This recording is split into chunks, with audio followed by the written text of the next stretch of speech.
About 3 years ago now, I did a YouTube video with the hope that someone listening to my video might be able to provide me with information of the whereabouts of my brother Stephen, who had been adopted before my birth. Although nothing positive came from my video, lots of people did make contact with me, so I thank you for that.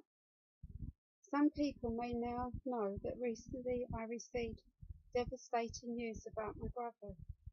News which I hadn't expected to hear about someone who was only about 40 years old when he was killed in a road traffic accident. Sadly, his injuries were too severe to survive.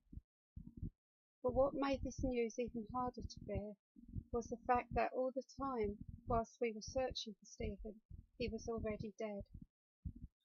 I know that somebody could have told me this a lot sooner, rather than letting me go on hoping when there was nothing left to hope for. From the moment when I was told that I had an older brother, I began my journey to find him. There was never any what-ifs in my mind. I would face those if and when they might arise. The main thing was to find Stephen. Growing up in care deprived me of having any kind of family life with my mum and my siblings. I didn't get to experience what so many people take for granted. My childhood never allowed me to experience those wonderful moments, and now there can never be anything between Stephen and myself. So I guess you must be wondering why I'm doing another video. Well, not so long ago, my son Matthew discovered that I had another sibling, a sister called Susan. So you can imagine how happy that news made me feel.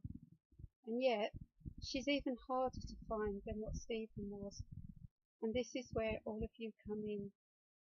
All I can tell you is that she left this message on a Family Reunited website. She said, "Susan Marks is looking for her brother Stephen Marks," and she gives his date of birth. I've not been able to get anywhere with that, or trackers, who also seem to be involved, as I believe that the owner Pat has since died and the company is no longer running.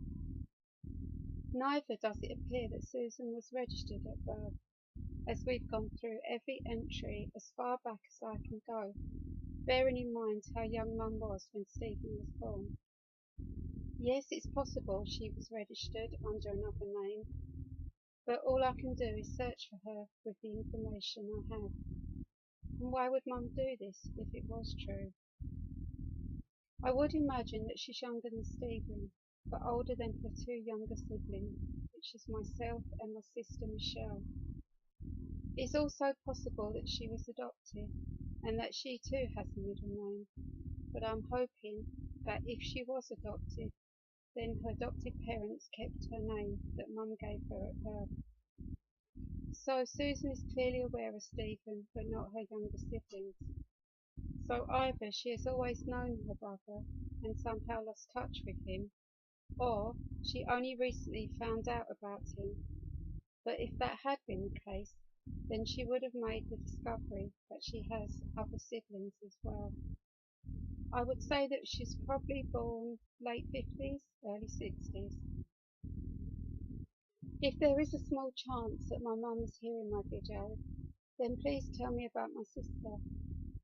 You may not now know where your daughter is living, but you did at one time.